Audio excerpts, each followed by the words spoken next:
I'm going to talk a little bit, and I'm going to show, actually, this is the second day. So the first day yesterday was an introduction, and I introduced myself. I'm Howard Sypher. I'm from Purdue University. At the moment, I'm living in northern Italy and involved in a business school program. There's a consortium of American business schools that have a program just north of Venice, about 45 miles as a crow fly. So I'm living right at the edge of the mountains, the Dolomites that become the Alps. And I can look outside my window every morning and see the mountains, but I have a palm tree right outside my window too, so the weather is not too bad. Yeah. No snow, light jackets at this time. On the other hand, when I got here, it seems quite warm walking up the hill. I can tell you it took me about half an hour to cool down. But thanks for doing this. So yesterday we had a conversation a little bit about what innovation is all about, and creativity, and a little bit about entrepreneurship as well. And we can sort of move forward with that. I might do a little that will replicate what I did yesterday, and we'll try to do. Actually, today we're actually going to have a fair amount of some videos that I want you to see, and then we'll try and exercise, because I think we have enough people to work this out. You know, one of the things that always interested me when I was growing up was where inventions came from. I was a big fan of Edison and these other people. We sort of idolized, at least I did, and some of my friends did, some of these people who came up with these ideas for new, major, groundbreaking innovations and products and processes. And I just really I need to do something like that. I need to make a difference and it wasn't certainly about money or fame or anything else. It was just the notion that I could come up with something that could really have an impact in some way. I don't think I ever really did that. But on the other hand, since that time, over the last few years, I've gotten very interested in the process of creativity and the process of innovation. Even though as a graduate student and even as an undergraduate, I was engaged in that process, and we're all engaged in that. Kindergarten on up, really. And some people argue actually that the best people to do things, the best people to innovate and best creative people are kindergartners, and that we get worse over time for a variety of reasons, not the least of which is expectations that our friends have and teachers have and so on, and that creativity gets squashed out of us in some ways. But my model actually of creativity was was very naive, and I really thought it was the lone inventor, the lone individual, going, and we, to some extent, we perpetuate that in academics too. Go to the library, sit down, think about these things, work this out, and not very much in the way of interactivity, except in kindergarten, really, when you think about it. And so you have something like this idea, this aha moment in innovation, when whatever it is hits you, at least that's the story, like lightning, and you think, that's what I'm going to do, and it's all worked out. The research, of course, says that that's not really how things happen. It's a very nice story about founding companies, founding organizations, coming up with ideas, but really everybody stands on the shoulders of those who went before, and very often it's really where you are in a network and how rich that network is.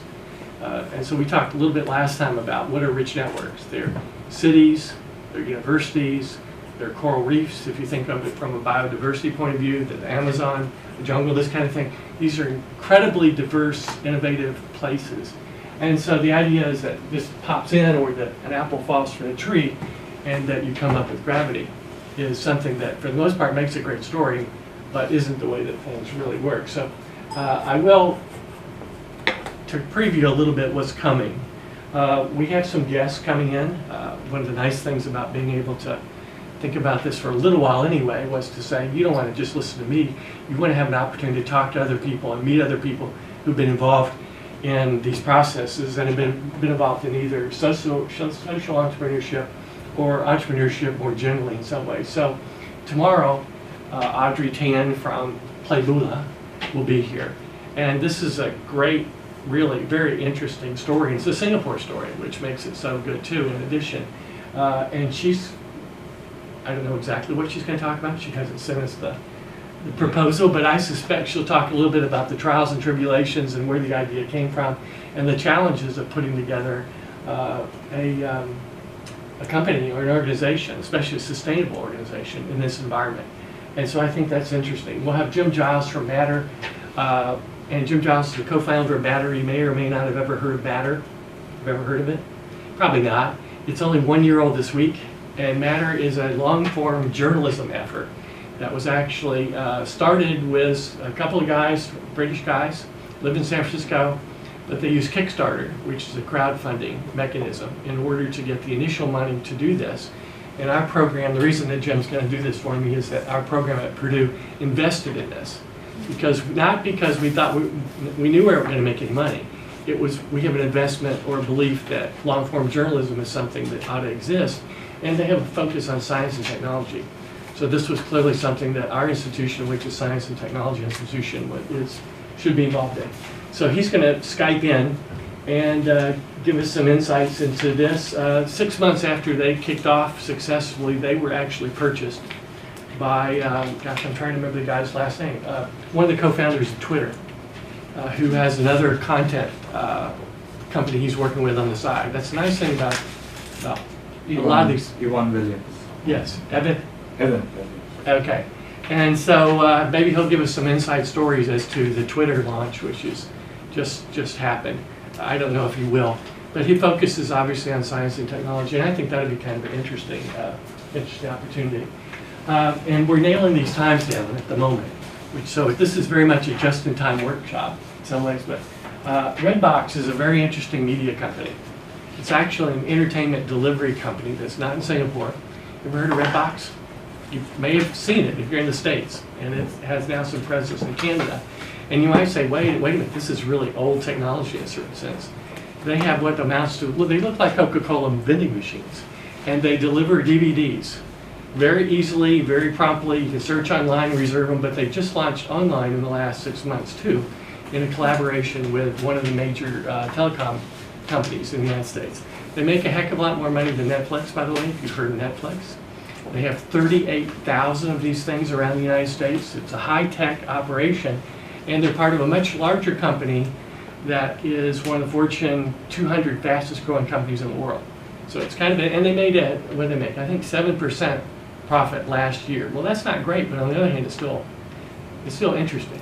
But their line, and I don't know if I'll have a chance to talk about this, but basically they know that there's a point in which these machines are not going to be viable, and that they have to be in the online environment for downloads, or something else will happen.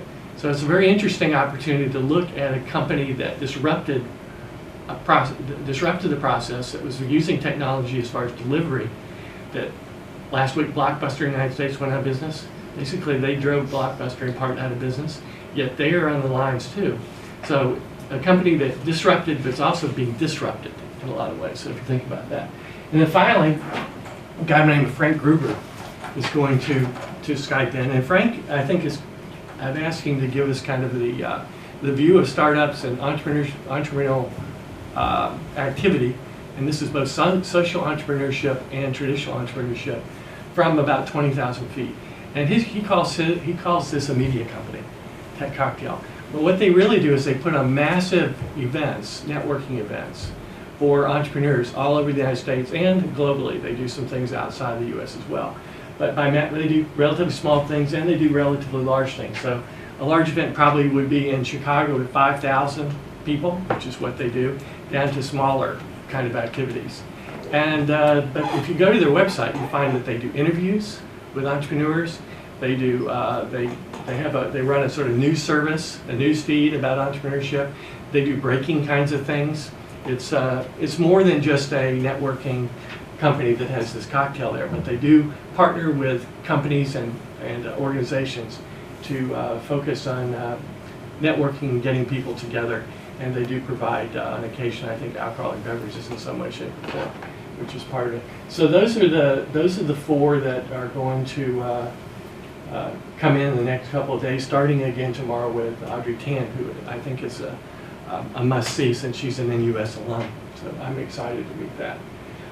What I want to do is start off today with a little bit of a short note. And Steve Johnson is a really interesting guy. Do you know him? Have you ever heard of him? He's been writing about and he's been doing research on where do good ideas come from. for a long time. So I thought this would be a good chance to show this relatively quick and interesting animation, because it's also, it gives an overview of what he's up to. And let me turn the light down for just a second, just to make the ambiance a little better.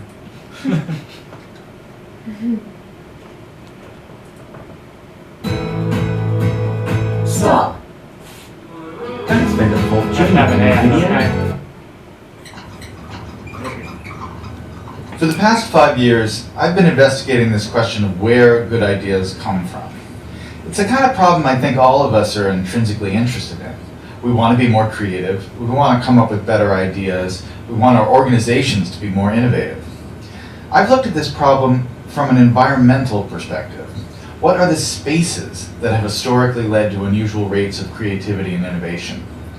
And what I've found in all of these systems, there are these recurring patterns that you see again and again that are crucial to creating environments that are unusually innovative.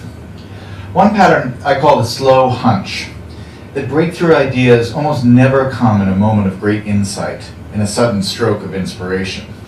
Most important ideas take a long time to evolve, and they spend a long time dormant in the background. It isn't until the idea has had 2 or 3 years, sometimes 10 or 20 years to mature, that it suddenly becomes accessible to you and useful to you in a certain way. And this is partially because good ideas normally come from the collision between smaller hunches, so that they form something bigger than themselves. So you see a lot in the history of innovation, cases of someone who has half of an idea. There's a great story about the invention of the World Wide Web in Tim Berners-Lee. This is a project that Berners-Lee worked on for 10 years. But when he started, he didn't have a full vision for this new medium he was going to invent. He started working on one project as a side project to help him organize his own data. He scrapped that after a couple of years, and he started working on another thing. And only after about 10 years did the full vision of the World Wide Web come into being. That is, more often than not, how ideas happen. They need time to incubate, and they spend a lot of time in this partial hunch form. The other thing that's important when you think about ideas this way is that when ideas take form in this hunch state, they need to collide with other hunches. Oftentimes, the thing that turns a hunch into a real breakthrough is another hunch that's lurking in somebody else's mind. And you have to figure out a way to create systems that allow those hunches to come together and turn into something bigger than the sum of their parts. That's why, for instance, the coffee house in the age of the Enlightenment, or the Parisian salons of modernism, were such engines of creativity, because they created a space where ideas could mingle and swap and create new forms. When you look at the problem of innovation from this perspective, it sheds a lot of important light on the debate we've been having recently about what the internet is doing to our brains. Are we getting overwhelmed with an always connected, multitasking lifestyle? And is that going to lead to less sophisticated thoughts as we move away from the slower, deeper, contemplative state of reading, for instance? Obviously, I'm a big fan of reading, but I think it's important to remember that the great driver of scientific innovation and technological innovation has been the historic increase in connectivity and our ability to reach out and exchange ideas with other people, and to borrow other people's hunches and combine them with our hunches and turn them into something new.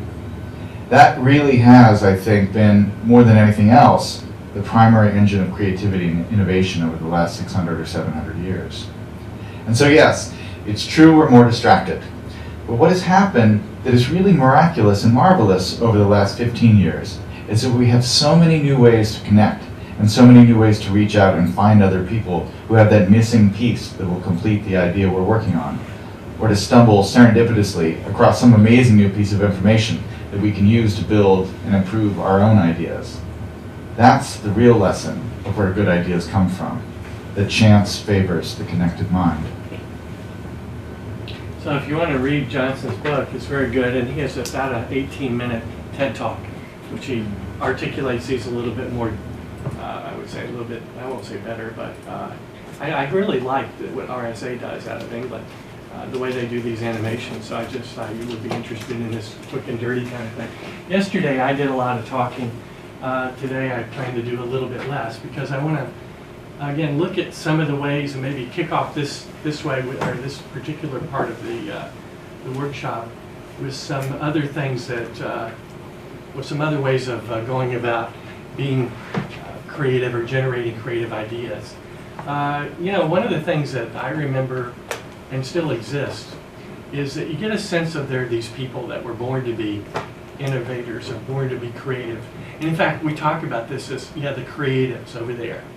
Or we talk about, well, they're entrepreneurial, they're an innovator. But I guess what a lot of the research suggests lately, and not just research, but common sense, is that everyone can be an innovator, and everyone can be creative. And there are, in fact, ways in which you can bring out creativity, even in academics like us. Sometimes we have a tendency to focus on one little thing all the time and don't get outside the boundaries. I heard a little bit of that discussion before in the last hour and a half as I was listening to the students.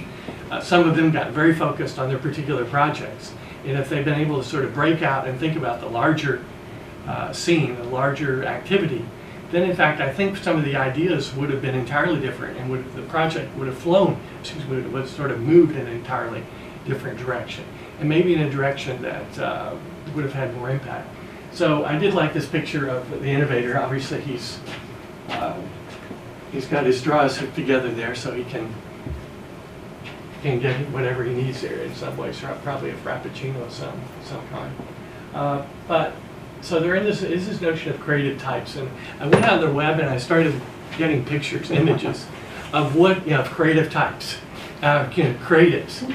And so I put together a few pictures, and I thought, yeah, this would probably be, these are good pictures of, when you go to creativity in Google Images, this is the kind of thing that you get. You know, and so I think I've met some of these people before. And maybe even somebody, an NUS person or two up here, one can never tell. I would remember her, I think, if I met her, but one can never tell. But again, the notion that somehow you are creative, there's a creative type and then there's a non-creative type, and that's a little bit different. In fact, do I talk about here? Let me just go back to this. Sometimes you talk to people and they talk about, oh no, I'm right-brained or I'm left-brained. You know, and this is an interesting notion. There was some research years ago that talked about different sides of the brain were used in different sort of ways. And that's true that still exists. But the latest research in neuroscience suggests that actually there's a much tighter connection between the sides. And the notion that somehow, oh, I'm overdeveloped on the right side versus the left side is entirely different. You need to talk to him? No, left Oh, side. okay. Sorry. The left umbrella, no problem. So if you look at the latest work on neuroscience, you find that our right brain and our left brain work pretty closely together, and it's not that somehow these are independent entities in some way, shape, or form. So I thought about what are some of the trends? So I call them selective trends. So I've been thinking about one of the things that's interesting and maybe scary. And Mohan, given that he was trained as an engineer, knows this, is that engineers have discovered in the last 15 years or so something called lateral thinking, where they've started to actually get interested in creativity, which is kind of scary potentially. And also they've become much more interested in gathering social science information and social science methods. Sometimes they don't gather it very well or systematically, and that's where there's opportunities for partnerships between the humanities and social sciences that they really didn't used to do before. But as I said before, we're talking about creativity. On our campus, we have these new wonderful spaces. That's the nice thing about engineering too, is they tend to have a lot of money. And they've developed these spaces in which engineers can be more creative. It's very nice, again, big opportunities. And we occasionally collaborate with them. I think it was about 2.5 years ago, I was with a group of engineers at Stanford. And we were taking a close look at the D school, the design school that's there, and having good conversations with them and looking at the process and what they do, and collaborating with some of the people from IDEO that we're going to talk a little bit about. And you know people from IDEO, or you know what IDEO is. And have you ever seen the deep dive video that's probably 15 years old now? I'm going to show it anyway because the Kellys who were in it still recommend that maybe that's one way in which you can start a conversation about ways in which you can get more creative. So neuroscience has given us new insights in the right brain, left brain. And I think creativity, basically the notion is that creativity is in all of us, and all we need to do is practice it a little bit.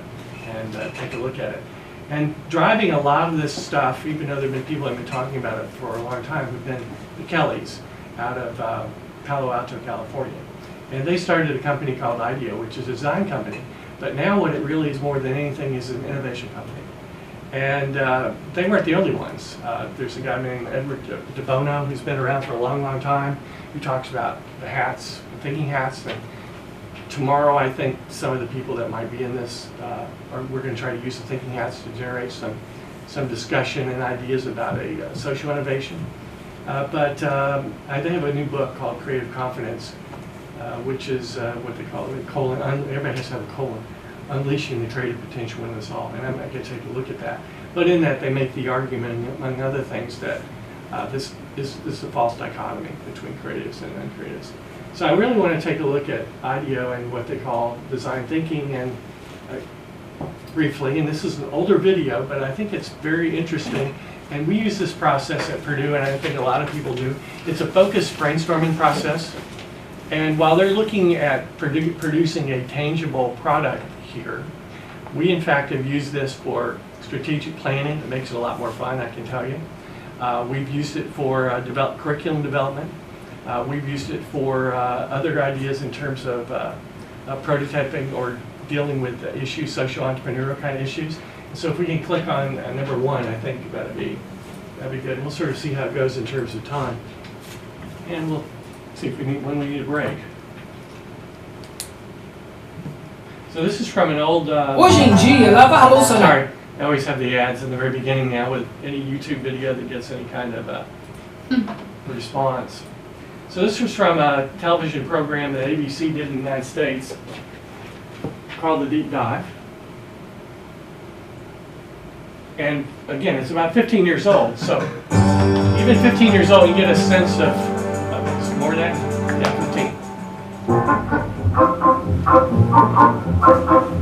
15. It used to be that you deferred to the boss. Is it the boss is always going to have the best ideas? Not likely. Here, nimble fingers, alert minds, and tireless machines. And it used to be in most companies that chaos was discouraged. This is where the crazies live. This is where we do our work. It's different. Good morning. Good morning. Used to be you were supposed to climb the corporate ladder. Good morning. Status is who comes up with the best ideas, not who's the oldest, not who's been with the company longest, not who has that biggest title. If you go into a culture and there's a bunch of stiffs going around, I can guarantee they're not likely to invent anything. You can stack this up big as you want. That's great. Thanks a lot. We had a great time today. Well, forget the way it used to be. Tonight, the deep dive. How many of you have seen One this? company's secret weapon for innovation. You've seen it, Mother?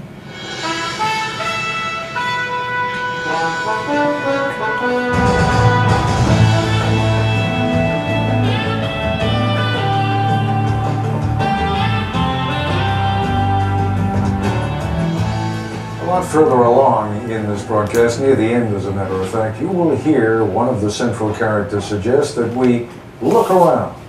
The only thing that's not designed by anybody, he will say, is nature. Actually, you could say the same thing by observing that the only... 2012, they did a survey and asked people what were the top 5 videos having to do with innovation. And even though this thing was still 13 years old, it still made the top 5. of the program and the number of people who contacted the industrial product design firm that is featured in this program, you liked it a lot. Here was the premise of the program. We went to IDEO, the product design folk, and said, take something old and familiar, like, say, the shopping cart, and completely redesign it for us in just 5 days. ABC News correspondent Jack Smith tells us what happened next.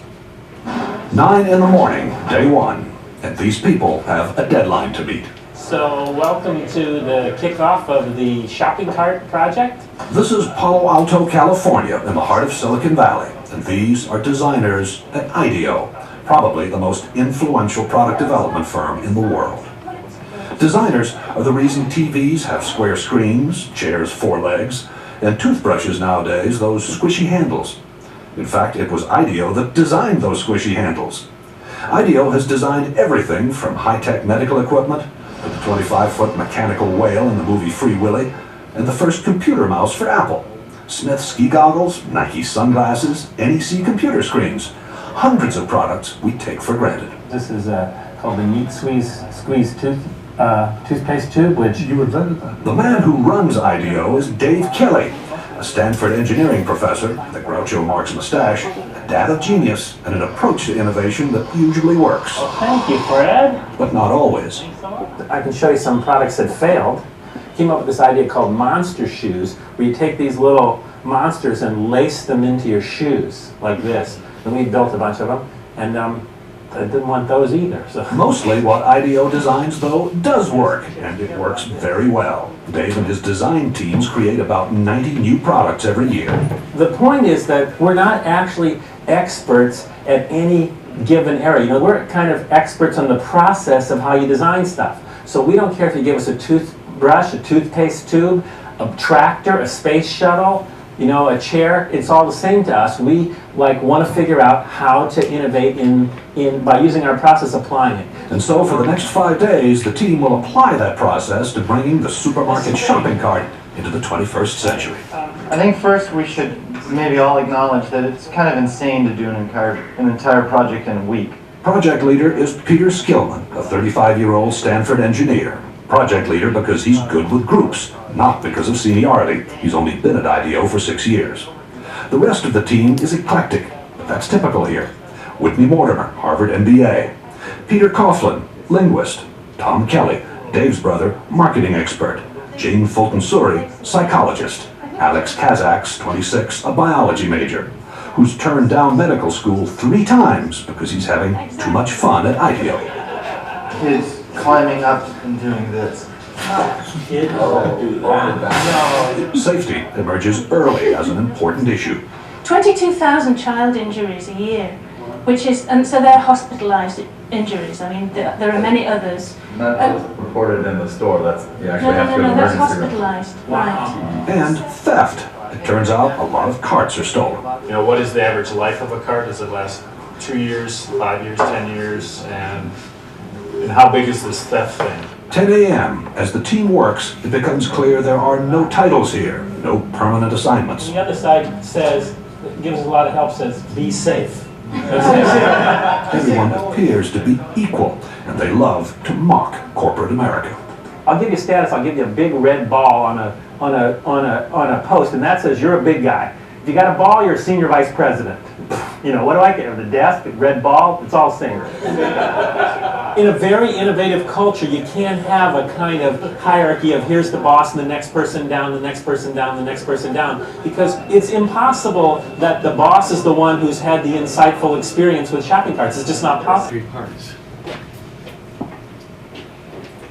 But I kept wondering, actually, Mohan, about the process that your PR teams, your groups went through when they were thinking about it, trying to conceptualize the problems.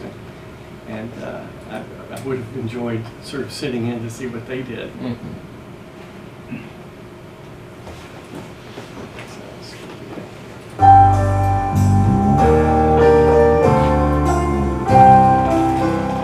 want to get together and start here. Day 2 and the start of IDEO's unique. I'll be back with a brief update on our story in just a moment. There you go. So, it's still, even though it's 16 years old or so, it still gets a good response when I teach a class in communication and, let me see, what's it called, emerging technology, with honor students, and we break into teams and get involved in projects, and I think this is a good way for them to think about it. I had a guy from IDEO come into the class about 4 or 5 years ago when he was visiting Purdue. And it was really fun because the first thing he said is, and I think I'm trying to remember if we'd already seen this or if I was waiting to show it to them afterward. But he said, okay, I want to try something with you. Take out everything from your pockets and purses. You divide them into groups and said, now let's build something from what you got. And it was really quite a fun thing. And the students were very creative. I was really surprised at what they were able to come up with just in about 20 minutes in terms of project. So it doesn't have to be anything really big. And I think several points illustrated. They have these very interdisciplinary teams. They're not all engineers. Did I hear any of them called designers? No, really never. But this company has been on the forefront of really developments and breakthroughs in the way that people go about looking at processes as well as products. Things have been a little bit updated. I've got a recent interview since I've got the book with, I don't know if you've not seen it. Let's go do that too. And I did visit the design school, and the design school at Stanford is a place that they built in between engineering and design. They basically filled in a space. Have you ever been there? They filled in a space, and in that space they have, believe it or not, coffee shop, which is something that apparently appeals to both engineers and designers. A place where they can come together, these two parts. And they've created these very flexible spaces that look chaotic, just very much like this, for the students. They have walls. One of the things they said is that we tried completely open spaces, and people freaked out. He said even people who were committed to the notion of let's break down the barriers, let's have ideas spread, because people want to have a little space. But they created spaces that can be temporary, which I thought was quite interesting. So they have their walls pretty much on rollers that they can roll and create these spaces that student teams can work in. And when I was there, they had just finished up with a product. One student team developed a news, basically a news service called Pulse, which you may have heard of. Have you ever seen Pulse, which is a news aggregator? Very successful. I think they just sold it, but one of the student teams at Stanford came up with this. And they had these nice spaces for things that they were working on. This is fairly new. I think this is within the last couple of weeks. And this was an interview with the Kellys, and let's see, like me, they've gotten a little bit older. As soon as you get through the ad, of course. We all have to pay our price, right, for seeing these YouTube videos now. All right. And they all know where we are. That's why they love lives and commercials. I thought a lot about what was I put on earth to do? You know, what was my calling? What should I do? And I was lucky because I had lots of options. Take that back. This is We've been working in health and wellness and K through 12 and in the developing world, and so there were lots of projects that I could work on. But I decided, and I committed to at this point, that the thing I most wanted to do. Well, how much? Yeah, I don't want to see this one. Is there another one in there? Possible. I don't think we have quite enough time. And I guess maybe I have the wrong link. That's one of the problems of going through too fast and not testing it out. Let's see if we can do a brief search, if you don't mind, for Rose.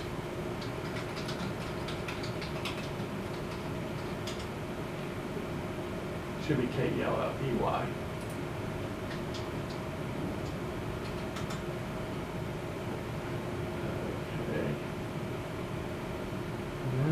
Okay, what's the name of the book? It's Creative.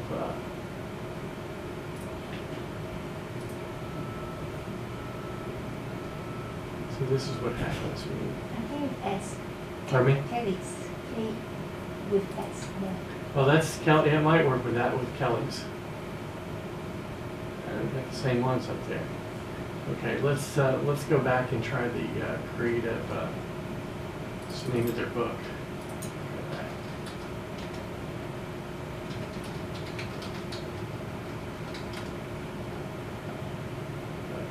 That one looks like it's all related to the same ones. Okay. Creative confidence. David Kelly, creative confidence. Okay. Let's take a look further out.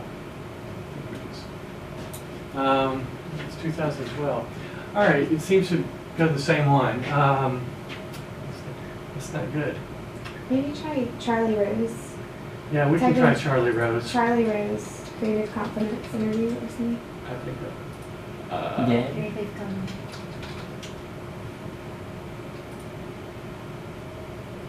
Okay. Let's take. That's Charlie Rose. There, right on top, right? I think this one. Yeah, I think that was it. Yeah, I think that might work. There's a longer version. It is said about you that you have gone Yes, from this would be good. design Thank you. to design thinking. This is 60 minutes, I think.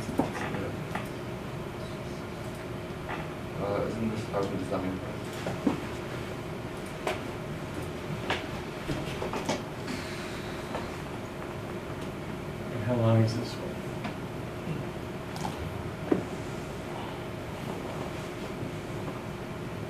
It looks like it's going to be 60 minutes. I may be wrong. I don't think Charlie Rose is doing 60 minutes. Anyway. Now CBS This Morning co-host Charlie Rose on assignment for 60 Minutes. All right. Tonight we're going to introduce you to one of the most innovative thinkers of our time. He's a man who has had an enormous impact on our everyday lives. It's not the one I had in mind, but Kelly is this will the work. founder of the Silicon Valley global Kind of an design firm update. IDEO. His company has created thousands of breakthrough inventions, including the first computer mouse from Apple, a stand-up toothpaste tube, and a better Pringle for Procter & Gamble. IDEO may be the most influential product design company in the world. Kelly was a longtime friend and colleague of Steve Jobs, and he is a pioneer in something known as design thinking, an innovative approach that incorporates human behavior into design. The story will continue in a moment. Let's do it, man. If depression Sorry. is holding you Ah. from what you enjoy, making Good, you you feel should sad, try this one. helpless, and uninterested in your favorite activities, ask your doctor if prestige Yeah, let's just do may be this right one. for you. Just And 3 if minutes long. I think that'd be good. Thanks. That's what you get. It when is said about you that you have gone from So you can send him a note about self-efficacy. And he does respond. I've never seen his brother. What I want to do is actually then hopefully this is charges up a little bit. One of the things that some people do in this area is they use a creativity exercise called mind maps. Have you ever used it? Yeah. Okay. And what have you used it for? Paper writing. Your own papers? Yeah. Okay. Have you ever had somebody who taught a class where you then use the class use something like this to attack a problem? Yeah, what kind of class was it? Usually more design related kind of classes, Mhm. or even Mhm. science classes for Mhm. certain concepts. Well, basically, I think you probably discovered that they're pretty powerful ways for us to start something, that to begin things. And very often on any kind of project, whether or not it's that paper that's due or that book chapter or that whatever it might be, it's getting that initial idea on paper and maybe sketching it out. And I personally would do things, I would type onto a screen and think about, is this going to be the outline, and what am I going to do, and what am I going to, and then I start reordering it over a period of days or hours, and usually have several cups of coffee in between, and then reorder it again, because I think there is something like Johnson said about caffeine. I'm a firm believer in its benefits, but it's a way, to sort of, I think, come up maybe with some innovative ideas. I'm also a lister, and so, but lists basically capture thoughts that you already have. For example, I was going through my list. I keep everything on my phone. I hate to say it, but the list function actually does work. I know people that have phones, but they carry around the pieces of paper with their list as well. And sometimes I do a little bit of both just to make sure I see it, because sometimes I forget to check. But mind maps aren't about listing, really. They're how to generate some new ideas, new concepts, look at new connections. And so I thought this was pretty interesting. About 3 days ago on the HBR, Harvard Business Review, whoops, wrong one, Harvard Business Review website, the Kellys have this, have a little blog they do from time to time. And so they were suggesting maybe in one way we might use mind maps. In fact, we'll use mind maps. They said, for example, here's the other day, one of them decided, okay, I'm going to use this mind map to create a great dinner party for friends. So you can do it with trivial things like that if you want to. And I was looking through this and I was thinking, don't plan it. No, that's not an option. But they put in these options, so you shouldn't delete things right away. You should just, again, have these ideas. Plan every detail. I'm not one of those people either, but that's a continuum. You could do that. And what they've got is decision trees going out in all sorts of different ways, connections. And one of the things that I sometimes do, although they don't seem to do it as much, but they haven't, they have little connected dots and this kind of thing. And you create kind of a modified, scary network model of things, right? How are you going to do it? You can send it out by email. Is it going to be hand delivered? what kind of party is it going to be? So again, it's relatively trivial in some ways. Are we going to have it outside, inside? Are we going to have people pay for it? You know, is there going to be a cost involved in some way, shape, or form? How are we going to have people? They do some wild stuff. The blind dating, the speed dating. I don't even know what that's all about, to tell you the truth. But they go through the whole thing. And so what I thought we might do is have just try these out. And so there's a set of instructions, and I have big pieces of paper here. And so we're in a playroom, so we have an opportunity to do this thing. So I'd like everybody to get a piece of paper, it doesn't matter where you sit. And we'll spend roughly 15 to 60 minutes, depending how it goes. And I think people should feel free to go out and get coffee or tea if they want to and wander back, because this is playful. You can either use a regular pen if you want to, or pencil, or we have some markers of various kinds. And what I think it might be fun is I'm not going to assign you a project. I think it'd be better if you come up with your own. What is it that maybe it's a paper, maybe it's something else, maybe you want to you're interested in some project. And so on a large piece of paper, you write the central topic or the challenge, whatever it might be. Yesterday was a couple of undergraduate students. We were talking about some really interesting challenges. One is very interested in trying to find some way to deal with some aspect of immigration in China. That is a huge project, okay?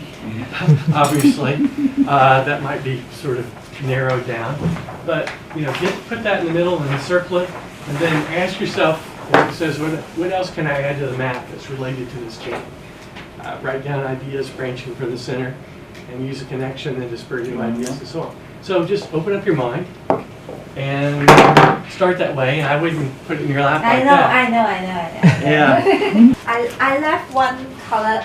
It's very colorful, all color except black, because I want your ideas is also on my. Wow! That's everybody's idea, yes. Right? That's the idea. Yeah, it's more interactive, right? Okay, so that's right. It's a very. I glanced through. It's like this is a very personal things. Right. But I think it's good because that means you can help, because you see there's a form of group. Find support is important for my project. Okay, my project is improve English. Of course, it's the basic skill. Like I think this 4 of it is like the basic one: reading, writing, speaking, and listening. But I think to think is also very important. So I put thinking in it. And then what I plan to do is like for reading, I can read more books, read from the internet, newspaper, and form some reading group. And then for writing, I like to write blog and then have some regular writing and also academic writing plan because I'm doing PhD here. For speaking, is meet more people, read the news loud, and then to listening is listen more music and watch movie and also radio. And then to think, I think it's important to understand the culture, history, and philosophy. So going from that, I'll go more into details like what kind of book I need to read is kind of like novels, some classical articles or things like that, or academic things. For internet, of course, Facebook, my favorite, and also some websites which I like. And for blog, I want to write something interesting topic, which is like an idea in my mind for quite a long time, but I haven't executed it. Like I want to write something about travel. Can be a world travel or Singapore travel or Asian travel, something like that. And write something on food, and also I like to collect ideas of creativity. So maybe this is an area, and then write a diary, or I have some photo blog because I like photo taking, so I think this is a good way for me to execute. Regular writing, actually recently I think maybe I can challenge myself is to write 100 words every day on any topics and then put anywhere. Should be 1,000 words, I guess you missed the 0. You think it should be 1,000? 100 you can write in like. Okay, make that. 1,000 words is right. And then maybe I can start from 100 and then 200, 300 and then 1,000 in 10 days, okay. The progress. I'm also thinking maybe I can write letters or emails to a friend every day because I do have a lot of friends from all around the world. I don't have time to connect with them. Maybe this is a good way for me to practice my writing. And for academic writing, I think the time schedule is important because I want to complete my PhD on time. That means I need to schedule well to see how can I make it to keep the regular practice. So the red thing is actually what I think psychologically I need to prepare myself. Like to make this is a cheerful experience, feel no pressure, reduce the fear of doing that and find the interesting point. And the blue thing is the outcome I want to get. The blog, writing letter, learn some new faces, form a group, find the support, and then maybe reward myself by any means, like a good meal or whatever. And then there's a one reading challenge. I remember I learned Chinese to be better is like I write the review of the Chinese book every day. I read it and write it. So I think maybe good to start is I read a book a day and then I write a review every day. It may be like, might be helpful. So this is my idea. Wow. I don't know whether it works. And I need some black words. Yeah. Your feedback. Yeah, so one is writing. For academic writing, you can write the whole journal article that you just read because that will help you write in the way that academic journal articles are. So you read and write the whole article again. Okay. Yeah, it's just like copying. What Like you read it, you just keep a published article and just write it. Rewrite it. Just like write that it. art- Just just copy like it. writing Just it. copy it. Yeah. Yeah. Okay. That's usually helpful. So you're not talking about paraphrasing? No, You're saying just word copy. per word. Yeah. I think that I don't know. Maybe it's subconsciously you're trying to mind tries to figure out how to write that kind of sentence. And listening, I mean, for me, when I was a kid, listening to BBC was really helpful. So daily news hour or some kind of thing, like news, yeah, any kind of news. I mean, from a reputed channel. But. I was thinking maybe some of the excerpts from the books.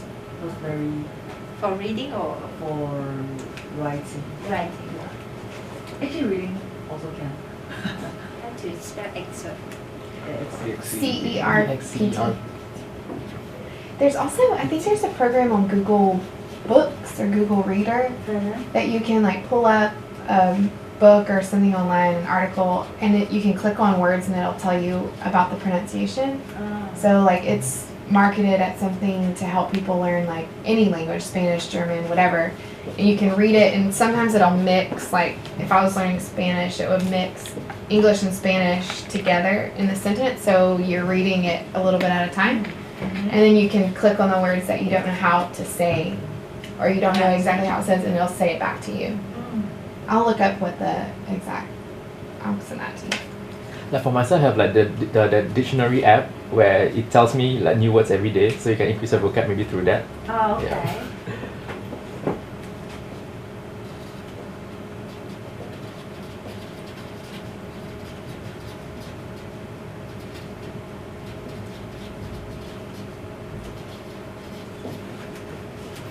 And do you have friends who are English majors? So they can check your blog and tell you. Yeah. English is a native language. The native language speaker. Who's in the room is willing to volunteer. Yeah, I can. Get the support. Yes. On support. Right. Sign me up. Yes. And you should form a support group with your cohort. You read their articles, they read your articles. That's the first step before you send it to a prof for review. Yeah. So that I was sitting back thinking, is there some, can we create some efficiencies here? I was just worried about the read book a day, write 1,000 words a day. And I was trying to figure out how many hours you had in your day. Okay, I have the time to maximum. I can contribute 5 hours a day. Maximum. Okay, maximum 5 hours a day. That's a lot. That is maximum.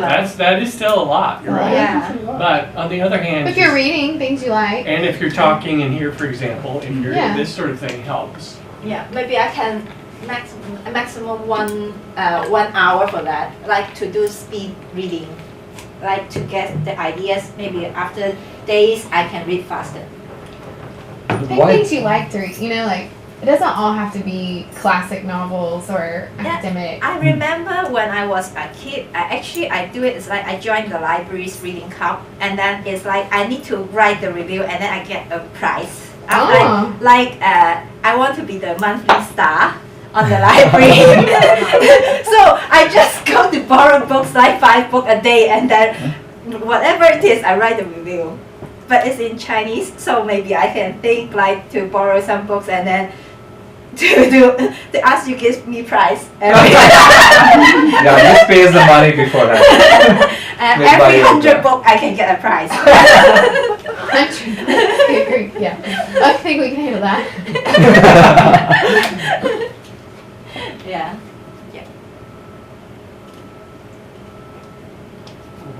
What other ideas do you have? Do you see links, possibilities for overlap? I think you don't have to do everything in a day. Maybe you can mix and match. Yeah, I think it's a weekly plan. Like maybe one day I just do this, another day I do this. But it's like every week I have some mix of things. But some things you can do regularly, like watching news every day. At one particular, like 8 o'clock news. And I would encourage you to build in some time during your week when you don't do something. Yeah. I mean, one of the things that is really nice about creativity is you're so busy with all of this every day that you don't have time to sort of synthesize or sit back and give yourself some space. So this is very ambitious. And what I think is that you're very ambitious. I mean, you just described, to begin with, your library behavior. And I remember when I was a graduate student, I'd actually do summaries of articles every day, so that I created a portfolio. I mean, as I was preparing for my exams, I literally would go through and read and write a summary and collect it and keep it. And that was before the good old days when you could store it on the computer. I actually used to have to type it up and have it cut and paste it and put it in something that I could and reference it in some way, shape, or form. But I think there needs to be some time in your day or some time in your week, perhaps, for you to allow some things to sort of come together. And I'm a little worried about all this stuff you have going on here. That's maybe the thinking time, right? Okay. Some way. Yeah, I think that is. Blank time. Yeah, I don't mean blank time, but. Okay. The thinking but time. sometimes there is something to allowing it just to sit there and sit outside and have a cup of coffee or tea and watch things go by. Especially depending on what your research project is and stuff like that. But, Have you ever played Scrabble? Scrabble? Maybe like, you know, some of the things can be fun things too, like maybe with your former group or find support. But I don't like Scrabble. You don't like Scrabble? We will make Why do you think you don't like it? I'm curious about that. Because I keep spelling those three letter word, 4 letter words. Which like I keep on doing the simple words that I don't come up with like long words. But maybe the more you play with. And you need to play with people that are nicer. Maybe you're playing with some not What nice about, people. have you played Boggle? Oh. It's similar, but it's a little, to me it's more fun, and you can play it by yourself. You just like shake, shake, shake, shake, shake, and then you can play it online too.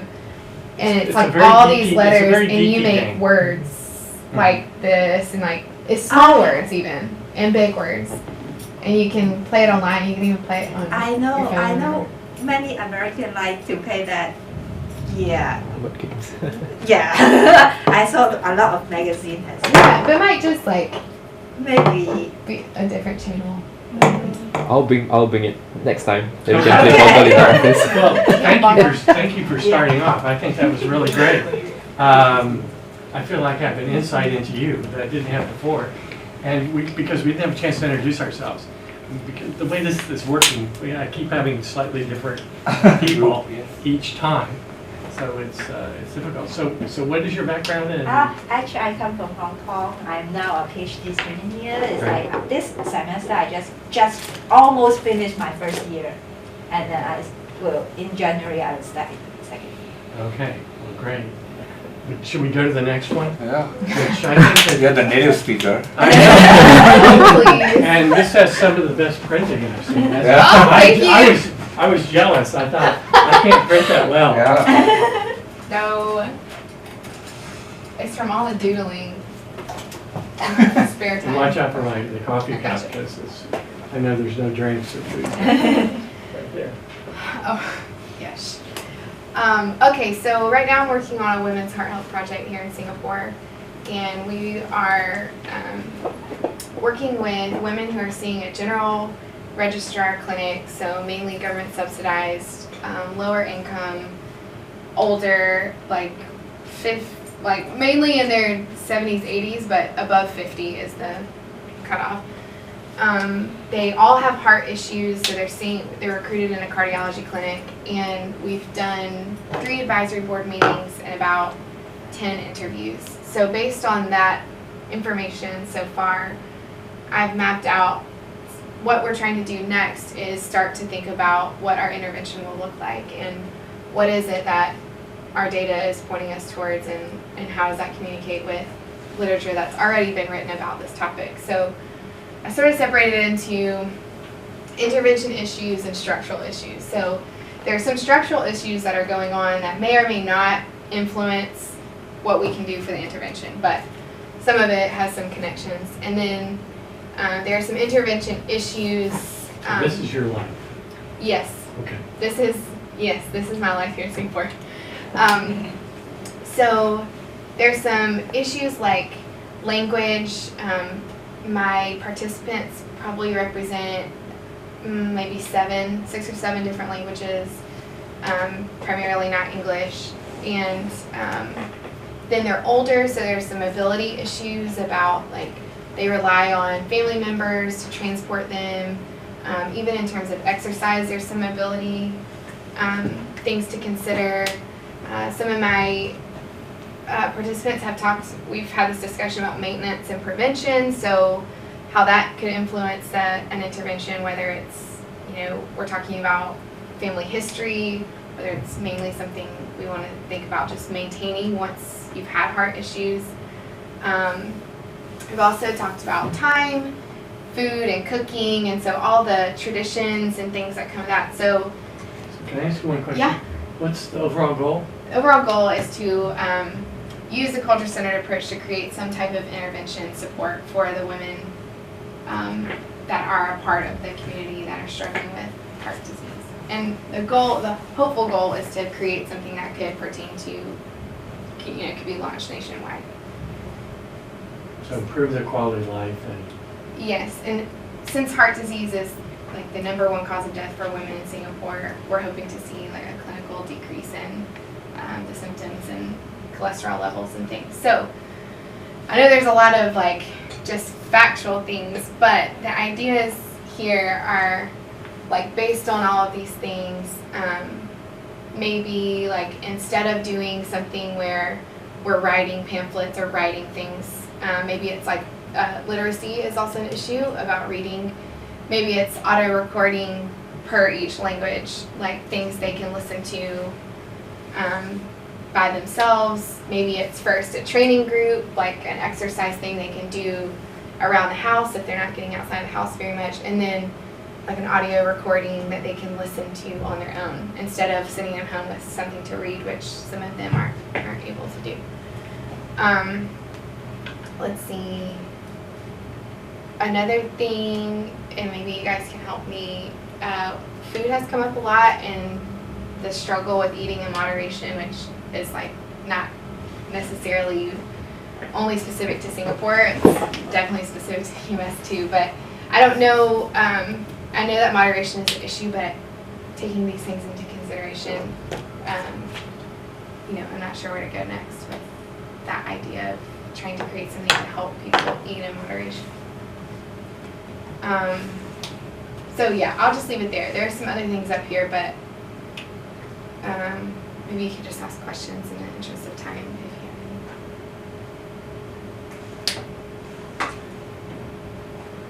So, you have structural issues, access to information, coffee shops, talk. These are basically, they don't get out, or do they get out?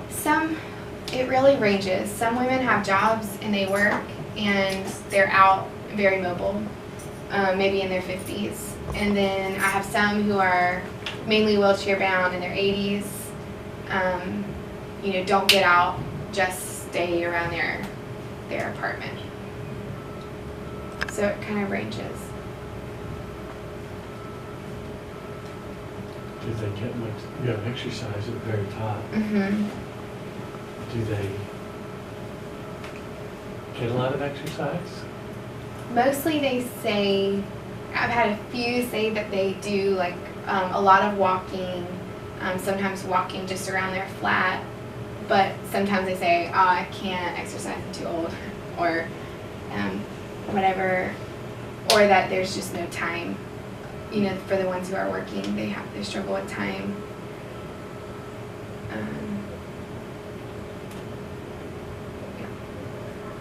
I would feel for women with those conditions, family support would be very important. Yeah, family support.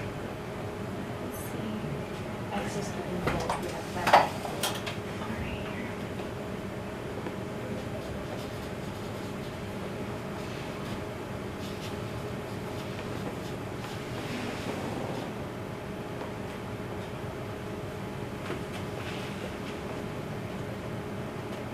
So are there differences? Are there sort of clusters or types of people in this group that you're looking at? There are, but the group overall is sort of together.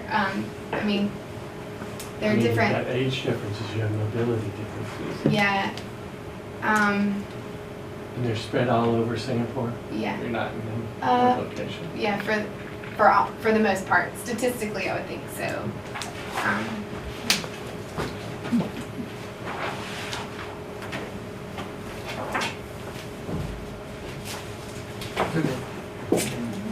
It's a heavy presentation. Yeah.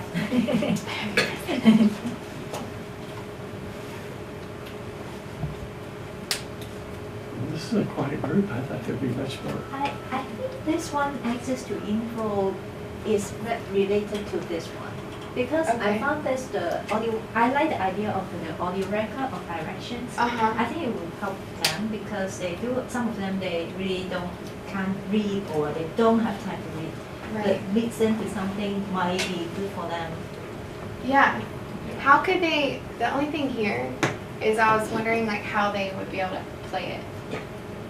I wonder access. maybe that's something you could give like portable CD player, I don't know, like could give that as a packet to take home and listen. Or it could be like an exercise routine on audio and then you listen to it like.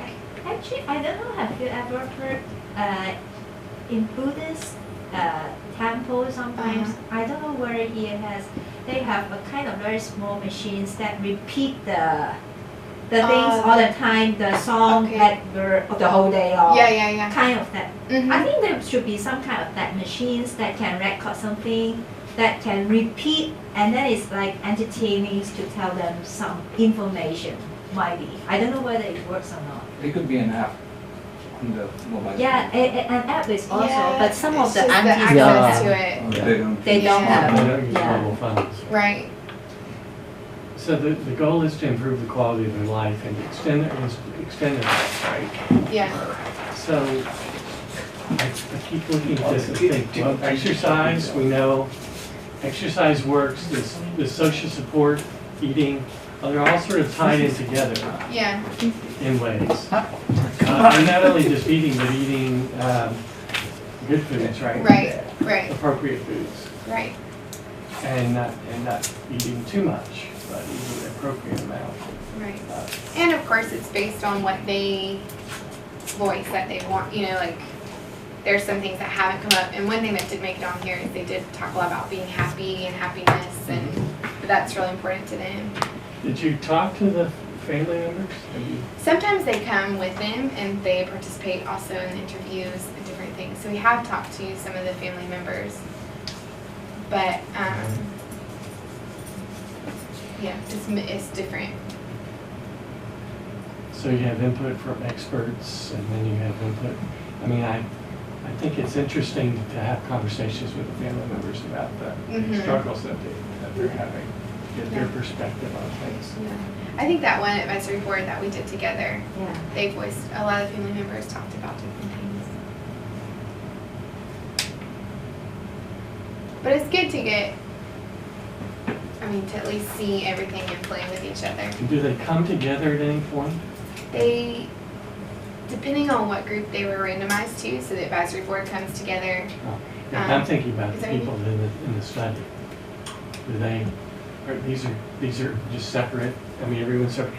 Do they come together for any kind of sessions or meetings? Yeah, like focus groups. Right, so the advisory board is part of the thing that they come together. Only met, women. Only from women, yeah. So our advisory board is like 10 people, and they've come at different times together to talk about these things. And then there are focus groups, and hopefully the intervention will, depending on what they voice that they want. I was thinking, remember the interview we went to the old ladies? I think the community support, like the neighbors, will also be helpful. Yeah? Yeah, might be some kind of like neighborhood volunteers can help, because those people, yeah, they don't mind, because some people want to do something meaningful, but they don't have the chance.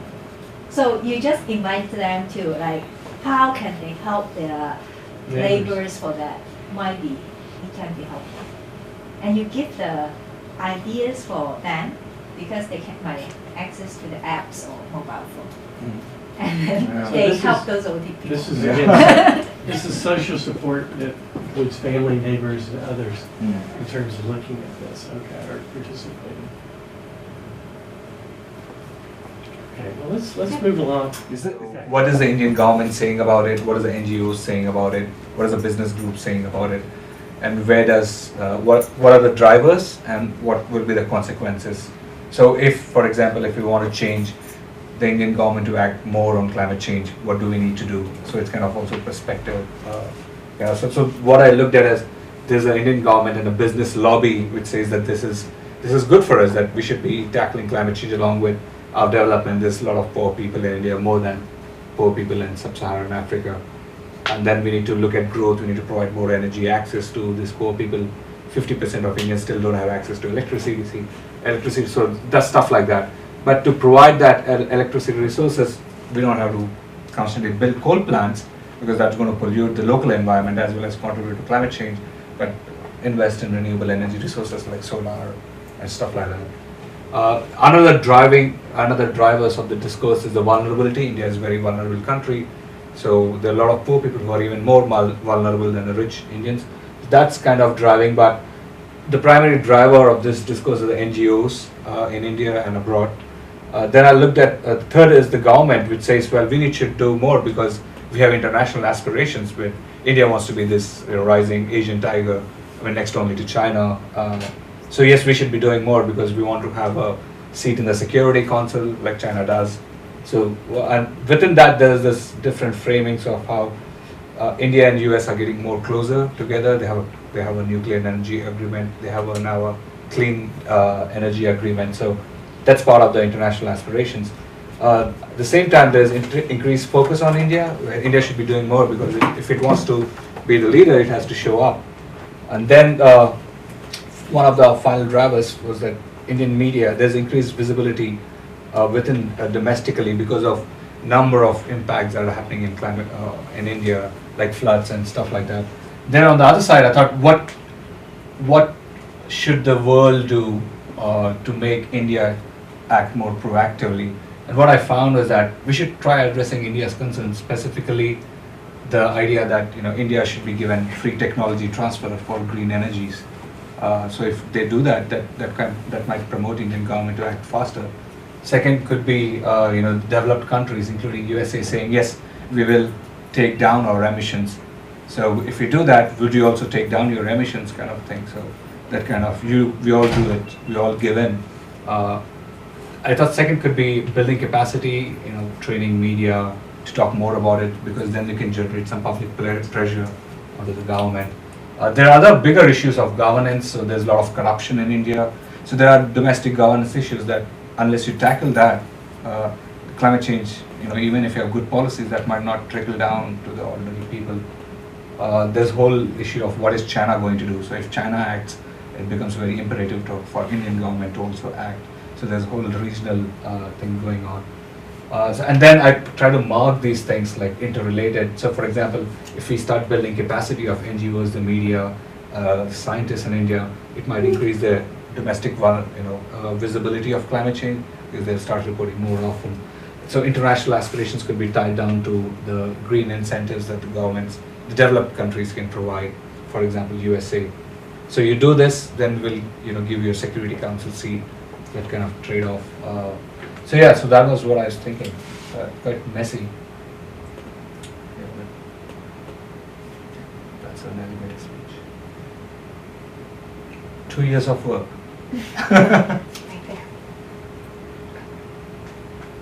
So how about so did you add on anything today that you had done before? So one thing is, I was not mapping these connections, how these could be influencing. So that was something new that I tracked down today. Increased visibility and increased footprint. These two items that I added on today. These three were there, but I added on this too. And I started thinking about, in a more normative way, how should we change Indian discourses? So this whole thing was new, about how could we influence India to act more, Indian government specifically, to act more. So your model's gotten more complex. Yeah, in the last because 30 minutes. Right, I was just thinking in these terms, what are the drivers, but I wasn't thinking about what are the normatively, like what should, for example, if you're interested in climate change, what should you do to make India more proactive? So yeah, the whole bunch kind of came in. Yeah.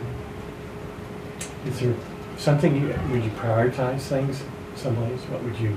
Oh, if I'm given like $50,000, yes. I think capacity building is more important. Like Indian media hardly knows much about climate change, so they usually report politicians like, what did this guy say? What did this guy say? So if you train them more about impacts, they might be reflecting. For example, the typhoon in Philippines could have more increased coverage, and the newspaper reporters could talk, well, this could also happen in India. In fact, a couple of months ago, there was a typhoon in India too, in southern India. So they could start connecting these dots and informing the public that, the typhoons are becoming more intense, more damaging. Therefore, the government should be acting on both the ends. One is to reduce its carbon emissions. Another is to start funding its people to build permanent shelter homes, safe zones, this kind of thing. So yeah, I think if I'm given money, I'll put in here, building capacity.